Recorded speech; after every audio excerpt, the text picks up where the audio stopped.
Good morning, good afternoon, everybody. Welcome to the podcast. Greg here. We have a really fun episode for you today. We are talking to Gareth Weatherley, the Senior Customer Relations Manager for Pearl Abyss. He has been at Pearl Abyss for a little over a year now. He was with Kakao Games for over 7 years and has a lot of experience in community management, things like lead game master, which I wanna question and ask what that really means and break it down a little bit. And I'm excited to just talk about it. So, Gareth, thank you so much for joining me today. Is there anything I missed or you want to say about yourself? No, I mean, it's a pleasure to be here and to be on the podcast. So looking forward to it and having the conversation. Yeah, I appreciate it. You have some cool backgrounds that I'd love to kind of dig into and understand what it was. And I want to just start off with we call it the elephant in the room. I had to twist your arm to get on the podcast. I know you're kind of quieter, more reserved. Can I just ask you point blank, kind of why the hesitancy to jumping on the podcast? Um, I guess it comes down always to the imposter syndrome. It's like what I do interesting to enough different people. I mean, it's community and customer support, so it's not always the most glamorous thing, but I've over the years tried to put my own twist on it. So let's just see if the viewers enjoy that. Yeah, let's see if we have an episode here. And then I'd love to ask that question because I have it. We all have it. It's imposter syndrome, right? What are we actually doing? Is it really important? And I think when you sit in a role for so long and you just get so immune, or I don't know, you just feel like you're just doing your job, but there's these little things that you do that you probably don't realize the impact that it makes and the different lives that you can change and the things that you do. And I think we're going to talk through some of that today and things that you've done. And I think it's important. So, first off, thank you for having the change of heart. Thank you for jumping on and being here today. So let's talk high level. You today are a senior customer relations manager at Pearl Abyss. Pearl Abyss has been making some cool games for a while. You may be, or my listeners, right? The listeners may be more familiar with games like Black Desert Online. They're coming out next year with Crimson Desert, which I think announced at Gamescom this year, and people are hyped about that. Can you kind of break down for me what a senior customer relations manager does? So primarily it's the customer support. So it is dealing with the inbound tickets that are coming in. But we have what we call game masters, which are a little bit different to your standard support agent because we actually try and get in game and we interact directly with the players. We try and do cool things and host events with them. So it's not just sitting in front of the emails coming in and processing the refunds and all of those things. We really try and get out there with the community. And I see you've had that role at a number of different places, right? You had it at Blizzard, you had it at Kakao, you have it now. Is this something that's normalized at a lot of these publishers or development studios, right? That they have team members that are in the game itself that you can talk to in the game. So I think in the early days of MMO, it was a lot more common, and that's where the term came from. Looking back to games like EverQuest, I think they were, at least in my eyes, the first one that made Game Masters famous. And then Blizzard obviously called their customer support agents Game Masters as well, and they had a bit of in-game presence. But a lot of games kind of moved away from that for a while, and to me that was a shame, and it's something that I've always tried to bring back in.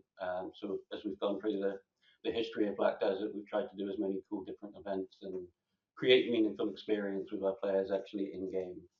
Is there a story or anything you can share on how you saw the game master role provide a exceptional customer experience compared to just a normal support agent?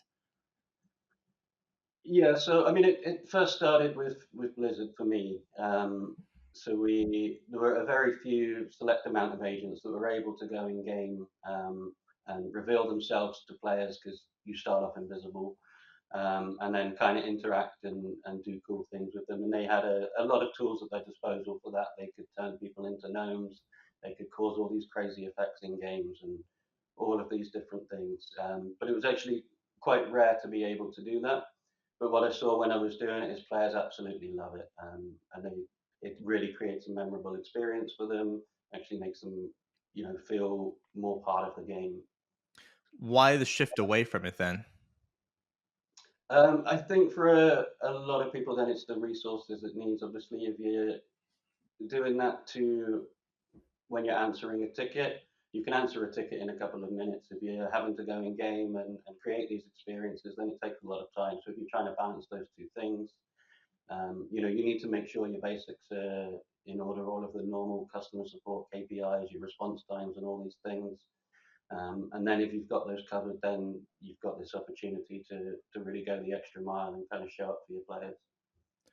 Do you think, I guess, maybe that the push for showing KPIs and improving handle time and improving first touch response, all this stuff, like, did that drive away game masters because of what you just said? Like, hey, it's too long. You shouldn't be spending this much time with another player.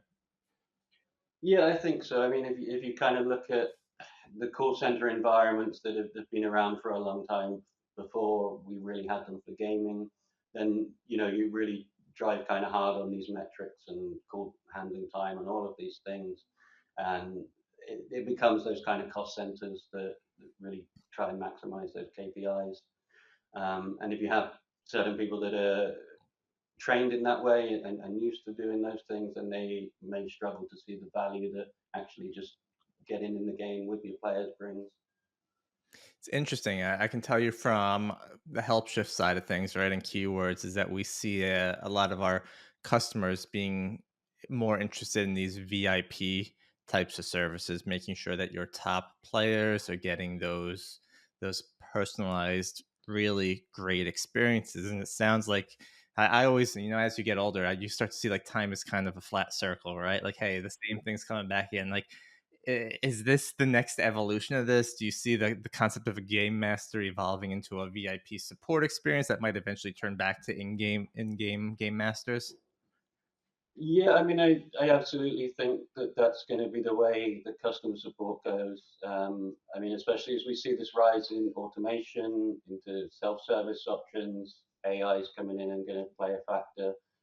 The actual human connection and human touch is going to get lost or is in danger of getting lost. And I think that a lot of people will start to crave that a bit more as more and more of our actions become automated. Then it will become kind of exclusive to talk to people again. I mean, maybe that's going slightly too far, but I think you get the meaning. Let's talk about your journey itself, right? Because I want to continue this conversation that we're having, but I also want to let our listeners understand where did Gareth come from, right? So, kind of, can you explain how you got into the industry and when you first got in? Can you talk through kind of what was customer support like at that time? So I think for me, on my personal journey, like obviously gaming from a very early age in the old Amstrad Commodore 64 era, that's where I got into it. And the games that stood out for me then were games called Bard's Tale and Elite. They've had remakes, but the original versions. And these were these um, closest you'd have now to an open world or a sandbox environment, games you could really get immersed in. So that kind of set my gaming background. And then my first job that was connected to gaming was actually retail, working for a video game retailer, the large brand in the UK at the time. And they built themselves up by having really good, strong customer service policies, good refund policies, and also now what I'd liken to proactive engagement. So when you're in the shop there, they hated you stood behind the till. They wanted you out on the shop floor, talking to customers, talking about games, helping them with their purchase, not pushing hard sells, but just being out there and being available to talk to them. Um, and yeah, as I said, that's where I kind of learned the background into or the importance of having really strong customer friendly policies in place. There was one story, and you remember the old Sims game that had a million expansions to it, and a lot of our customers, they weren't gamers, they were the mothers and fathers of games, so they didn't really know the product. So just before closing, we had a lady come in that had bought one of these Sims expansions for her daughter's birthday tomorrow. It's like 5 minutes to closing, and she's just had a phone call and realized she's got the wrong thing.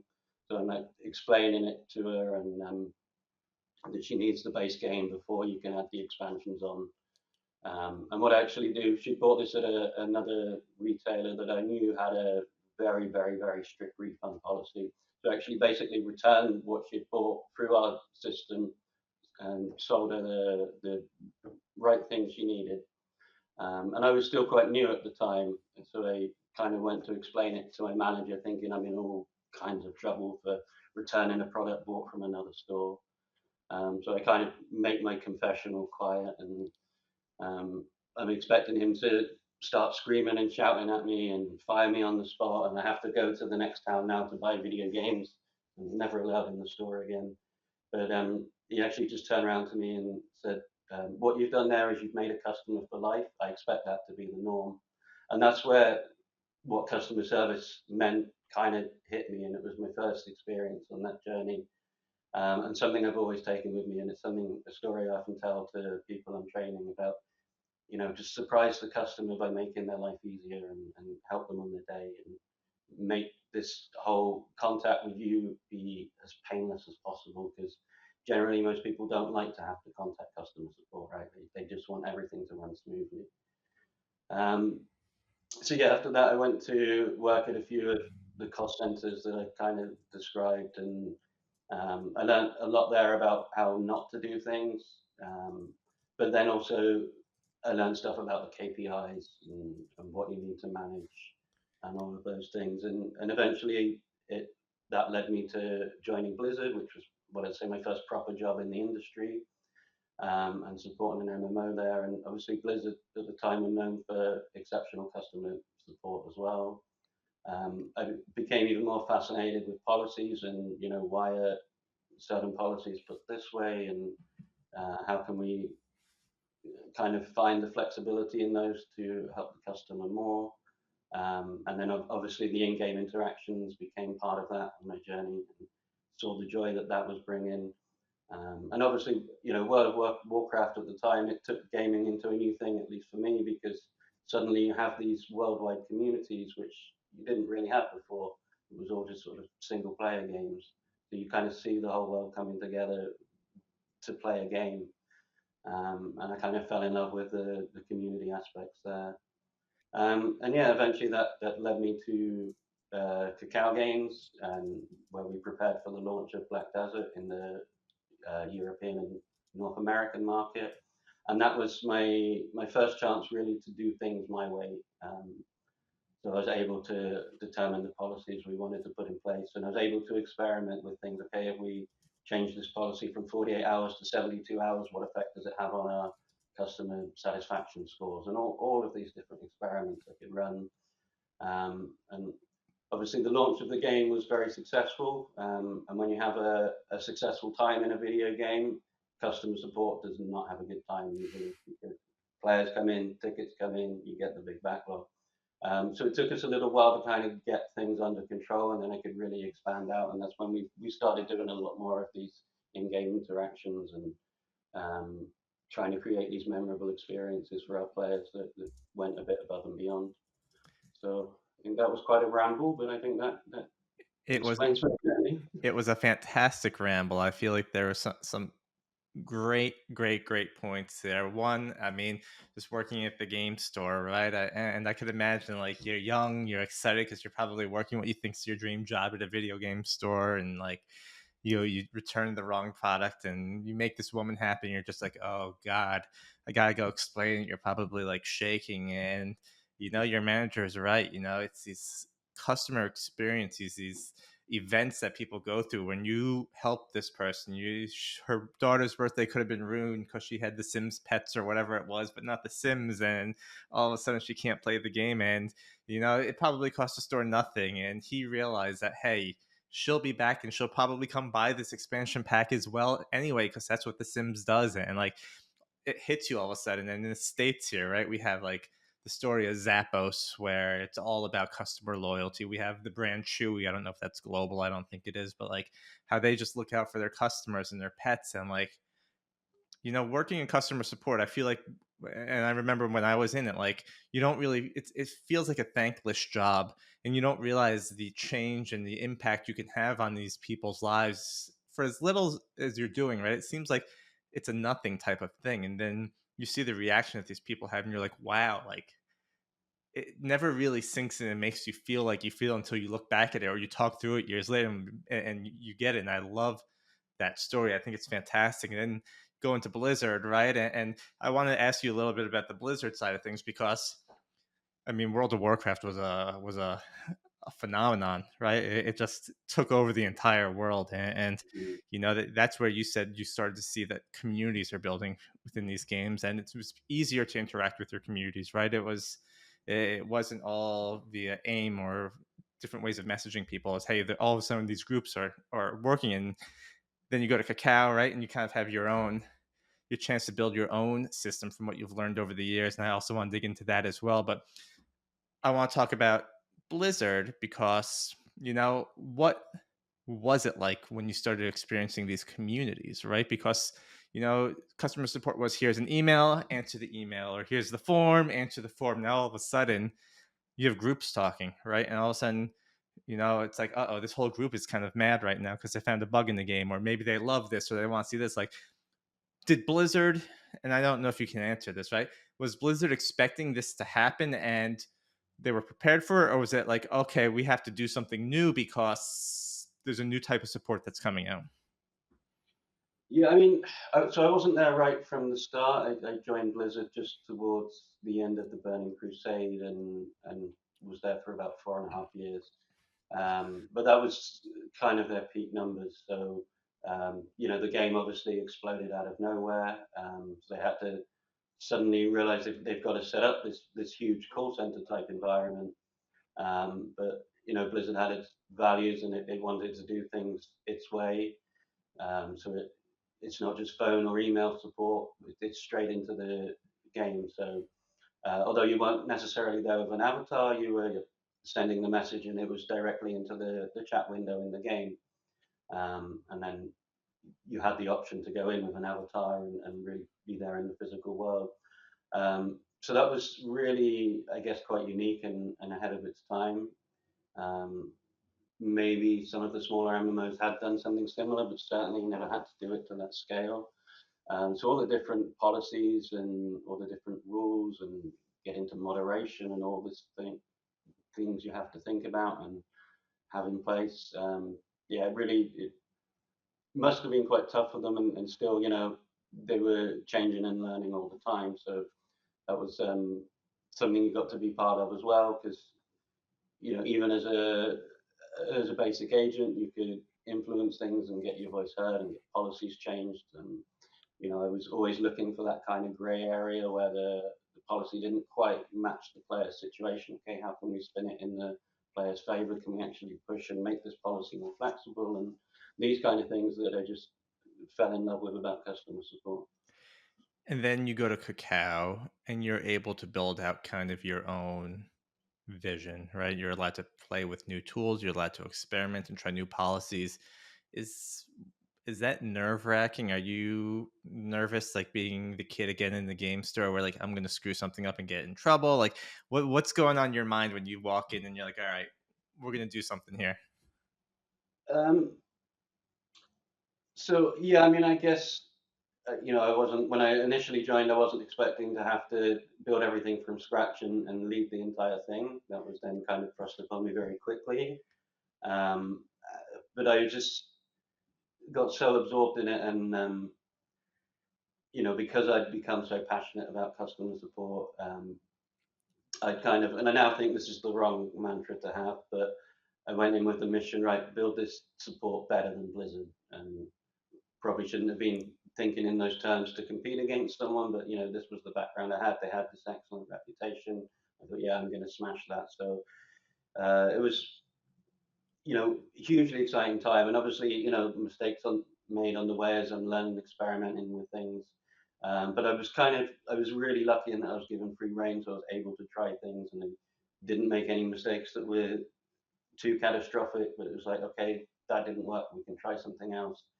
Um, and as I said, when we first launched the game, it exploded overnight. We had a huge backlog, and like, okay, crap, how do I fix this? What do I need to do? Working with a vendor at the time, they kind of leaned on their experience, and we upscaled. We got training processes in place and fixed the gaps in the policies because issues that I wasn't expecting come up, so we're not prepared for that. And eventually we get it all under control, and then we start building it up from there. And how do we improve things? How do we get CSAT from 80 to 85 to 90? How do we bring our response times down? Okay, now I'm happy with where our KPIs are.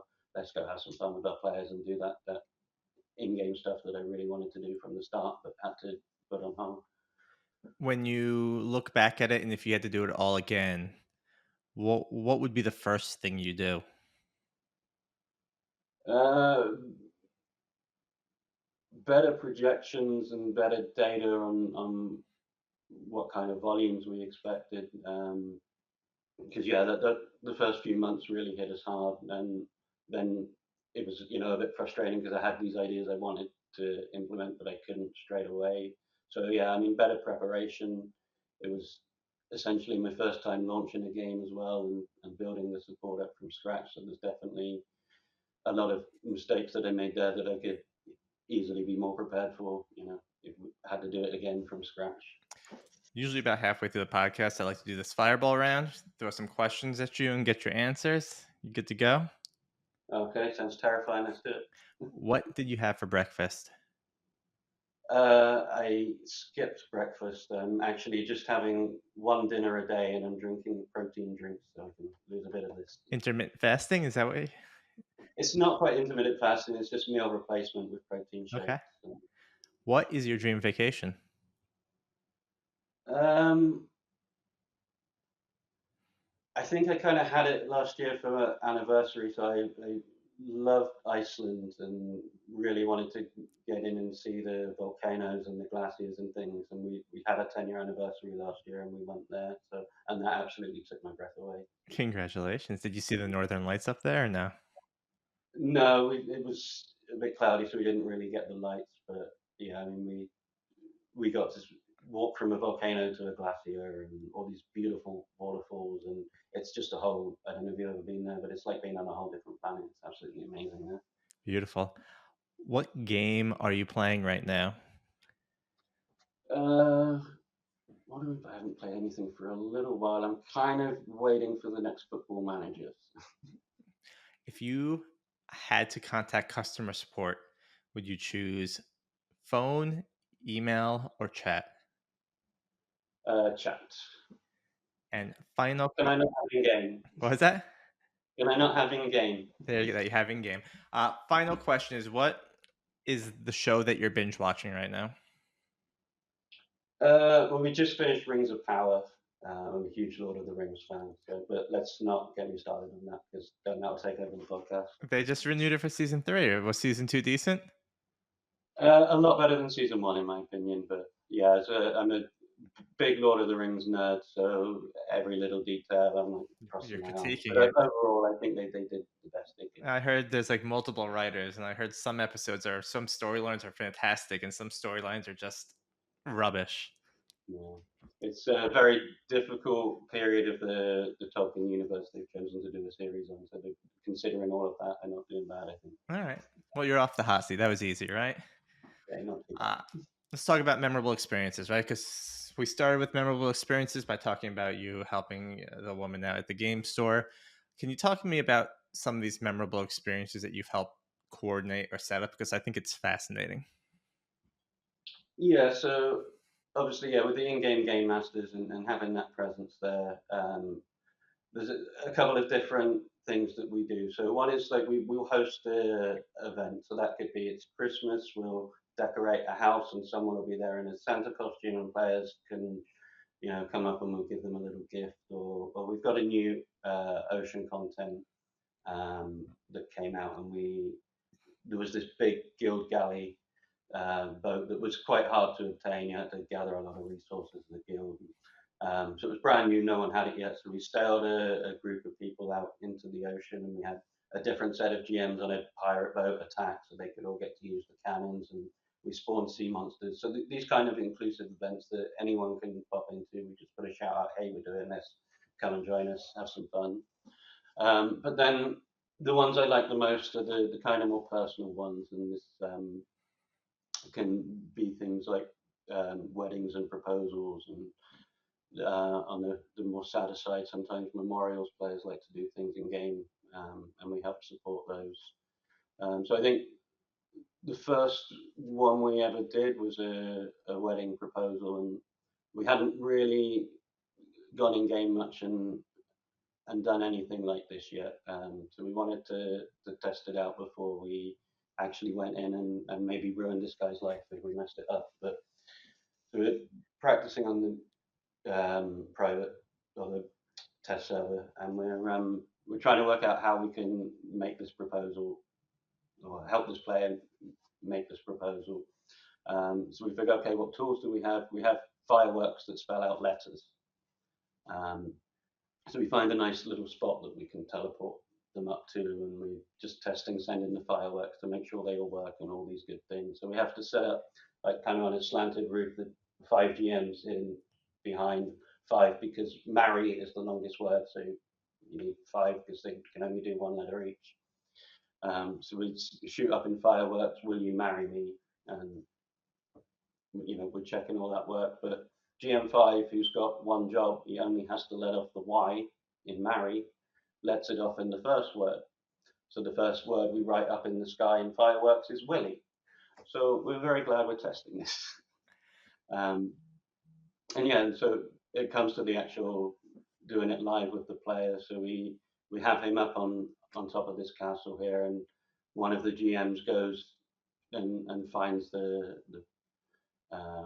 girl he plans to propose to, and starts having a conversation. The girl's terrified, like, "Oh my god, a GM's just approached me. Why am I getting banned or something?" And she's like, "No, you have to come with me, and we'll explain that." So we then teleport her up there together, and then tell her to look out over in that direction and set off these fireworks. And the proposal comes up, and there's a little emote in game that's yes, and so we've got to win. Two people are getting married, and we've helped that happen. I think that's amazing. That you were able to test it out. That you did test it out. That as a player of games, right? Like I never really got into MMOs, but like I never realized how in game in the community itself it is, and how big of a thing that is. And it blew my mind when you told me about the memorials because I think that's beautiful. I think there's longtime players of all these games, and horrible things happen, or age catches up to you, and the way you can show kind of appreciation for who that player is, especially if they're part of a clan or part of a group, right? And I think you make players for lives or fans for lives when you do something like that. It also blew my mind that you told me you can do stuff like this and you have to be on the lookout for competing tribes, because just because you're doing this in the game doesn't mean it's actually a safe thing to be doing, because you can be attacked. And that kind of blew my mind too. And I think that's awesome. And I just think it's this wild thing that, all right, well, you could be proposing and then all of a sudden the enemy's clan is coming at you and you're like, oh God, like what's going to happen here? And I mean, yeah, you can get bad actors, but generally it's all right. I mean, we did have a player who he made it a thing to go around and kill role players in the game, and he was sort of posting on the forums and making funny videos. Um, so whenever we were doing these kind of events, we knew he was notorious to show up and try and ruin things. And you try and engage with them a little bit. You don't want to go to the ban button unless you really have to. I think there was one we were doing a memorial, and it was actually a really tragic set of circumstances that we just were not willing to have him come in and try and mess that. So that one he got a ban. But most of the time, people are pretty receptive. If they're unhappy with an aspect of the game, they might kick off in chat, and you can usually just kind of talk them down. Sometimes you have to resort to chat bans and things, but we had one case. Probably go into it a bit more detail later, but we were doing a wedding for a couple, and they had warned us in advance that they had a rival guild. They were all from the the same country. It's quite a small country, so there were two guilds, and they were completely, always at each other in the game, PvP. But that's what it's all about, right? Um, so yeah, we're about to start this wedding for them, and this rival guild does indeed turn up, and we think, okay, here it is, we're ready for them. But actually, what they do is they all form up and basically perform a guard of honor for the bride and groom and set themselves around and basically join in the RP. So that's one that turned from potentially trouble into actually a beautiful moment. That's awesome. I mean, I don't know if there's videos of this stuff. It might be private videos for these people, but I just imagine, like, even for you guys who are setting this up and the game masters in it, when you see this stuff happening and you're probably sweating bullets there for a moment, then you're just like, oh my God, is this really happening right now? It just must be like an oh my God moment. Yeah, they can surprise you sometimes. We're getting into an age where AI is starting to enter the picture. And when you talked about kind of the game coming online for the first time, there was a big backlog, right? And when you want to look at a backlog and catching up on the backlog, it's not about automation, but it's about getting things done quickly. But it's really important to keep the human touch with all the things we just spoke about, right? How do you continue to see the human touch playing a role in customer support when you have to start supporting thousands and thousands and thousands of tickets, whether it be a day, a month, right, coming in, and making sure that you hit those KPIs that are important?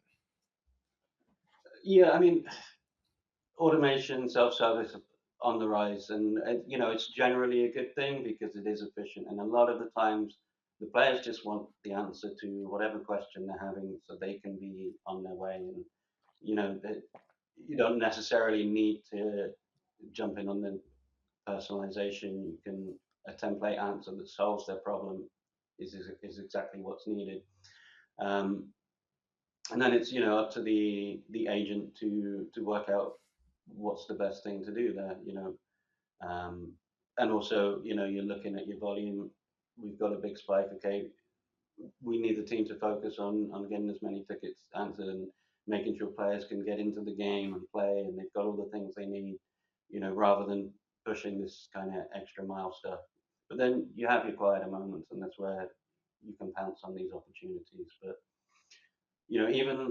even during the heavy spikes, if there's an opportunity to really make an impact, then it's something I'll be on the lookout for. So um, for us, after launch, the next biggest spike we ever had was just as the world was going into lockdown for COVID. Um, it was our third year anniversary of the game, so we had this big. I think we were free on Steam, all these crazy events going.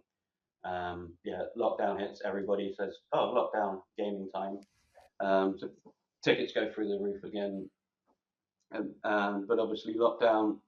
We have a couple reach out to us because of the lockdown. They had to postpone their real life wedding, and they want to do something in game.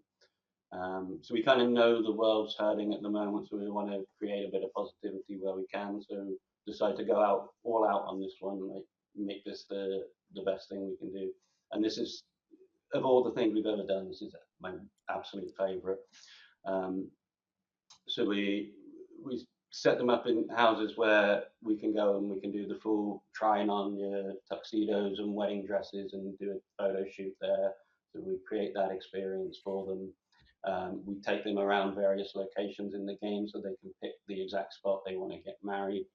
Um, we're officiating the wedding. We're sending like small things to all of their guests, like fireworks and lanterns and things to let off. We set up another big house for all the guests to go to afterwards for like feasting, party, celebration times. Um, we obviously record all of this and make it into a video that we can send to them as well. We even take screenshots. We get a physical photo album made up of those screenshots and send that out to them. So we turn that disappointment, obviously it doesn't make up for it, but the disappointment of having to miss your wedding into another memorable occasion. I mean, we even had their parents making accounts for the game to turn up to their wedding. Not gamers at all, just, okay, if we can't see you in real life, we'll see this one. So yeah, so we were swamped in tickets, but we still put the resources, probably more than we ever had, into a single player experience, into this, to make sure we're still taking care of those things and kind of pouncing on these opportunities. I think that's, again, such a cool thing to do when, I mean, we've never experienced anything like 2020 when the whole world shuts down, right? And even you all have to deal with your own stuff that's going on, right? Where are you working from? Are you set to go remote? Are you set to do this, right? But at the same time, you're still there to help the player when they're trying to deal with their own crises and trying to make it work. And you give them this phenomenal experience that only a handful of people could say they've ever been a part of something like that in their entire life.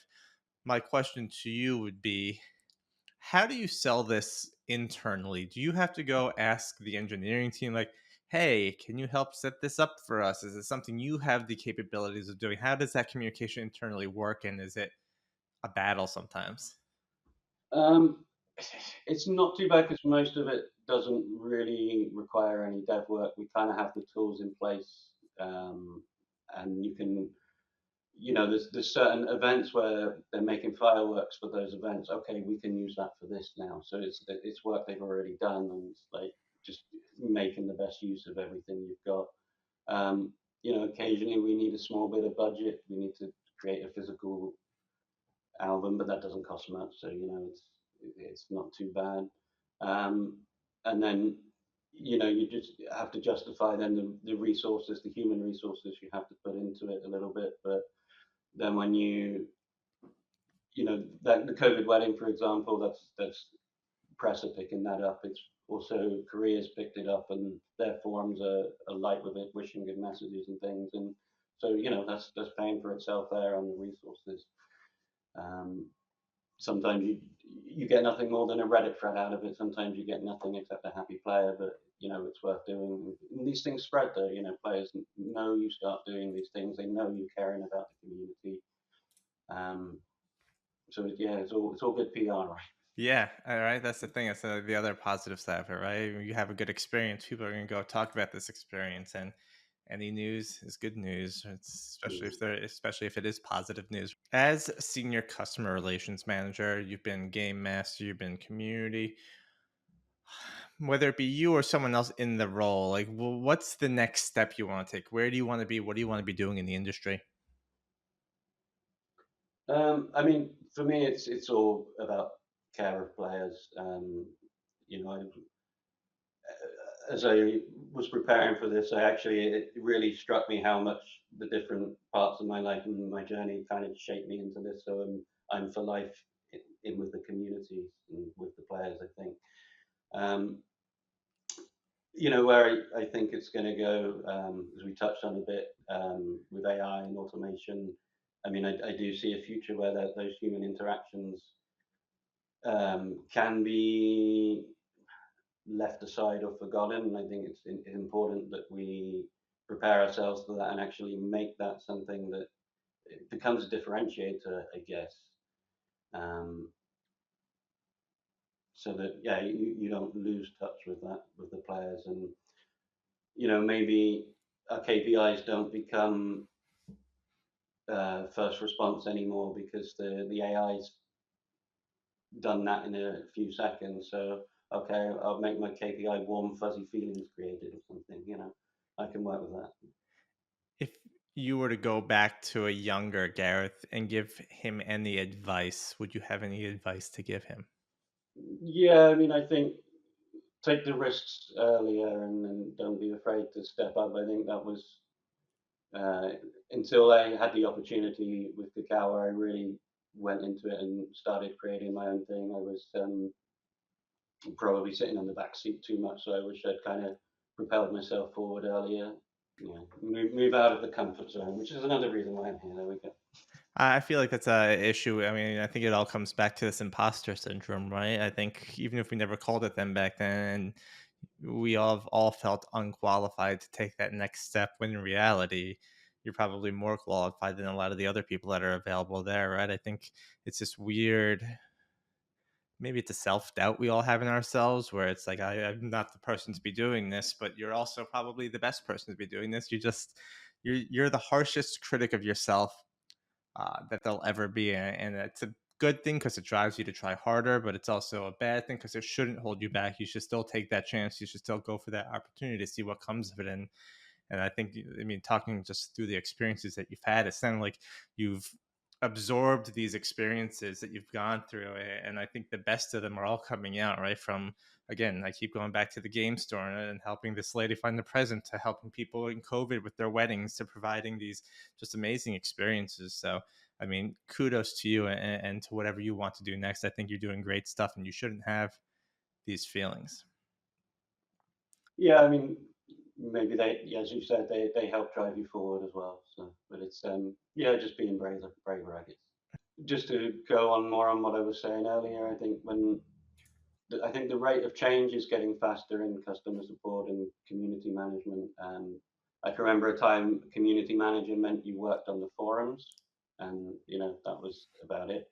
But then you know social media suddenly springs up, and then Twitch is a thing, so you have to have partner programs. Now you've got to have a Discord. TikTok means all your content can only be 10 seconds long now, or nobody's going to watch the rest of it. And I think that rate of change gets faster and faster. So I think it's really going to be very challenging to try and keep up the pace with that and keep ahead of things. So I guess, try and future proof as much as you can. I think this is what we're trying to do to an extent with the proactive engagement, with the trying to add the human touch. As I think, as I said, the human touch decreases. We want to increase it, and kind of fill that space up. So yeah, I think I've rambled again, but there we go. Now, how do you yourself keep yourself up to date and enabled with the latest stuff that's coming out, right? I am newish to TikTok, right? And I've been trying to create content for TikTok, and I realize I am just terrible at this, right? I remember young me was always on the latest platform, reading what's happening. I think as you grow older, your time becomes less and less. So, like, how do you stay up to date and current? I hire people younger than me and get them to tell me what to do. Genius. But no, I mean, I joke, but yeah, some of the team members we're bringing in, they're part of Gen Z, so they know what's going on. I mean, I definitely struggle keeping up with the latest trends as well. Uh, I saw the word demure on LinkedIn a couple of weeks ago, and I thought that sounds quite insulting. And then about within the next 15 minutes, I'd seen it 5 more times. Like, must be one of those trends. Okay. So yeah, keep in touch with those around you, and surround yourself with different types of people and from different backgrounds and generations, Yeah. and let them inform you, I guess. Yeah, that's I think that's what I found to be the easiest. Get people who are better at it than you, and just especially the younger people, and let them do that stuff. Oh, Gareth, I really enjoyed this. I love hearing your stories, how you got started, how you got to where you are. I think you're doing amazing things, and I think you will continue to do amazing things with the help of your younger Gen Z staff that will help enable you for the future. But no, I think you are fantastic. I really appreciate our conversation, and I think you're creating these experiences that go beyond the game and are something that are really touching that people will remember for the rest of their lives, whether you feel that or not. And I think it's something it's important that more studios, more not even just game studios, more customer support teams need to look at, right? This is where loyalty comes from. This is what you're building. And loyalty is one of the most powerful things, one of the most powerful KPIs, if you could even measure it, that is out there. So kudos, credit, nothing but respect for what you're doing. Before we do end today, is there anything you'd like to just say or talk about or shout out? Keep an eye out for Crimson Desert and watch the news. Yeah, I didn't pick your Gotta get that in there, right? Yeah, I didn't pick your brain on Crimson Desert, but I feel like I wouldn't get far any good sneaky details here, which is fine, and I respect that. But we will have links to Pearl Abyss. We'll have links to Gareth. We'll have links to everything that's important and that what we spoke about on our Player Engage blog, as well as our socials. Again, I know it's late your time, Gareth. Thank you so much for doing this. I look forward to keeping in touch, and I hope you have a great rest of your evening. Yeah, thank you very much. Pleasure, and yeah, a lot of fun. Very self-reflective, quite therapeutic. There you go. Cheers and have a great day. All right, thank you. Bye.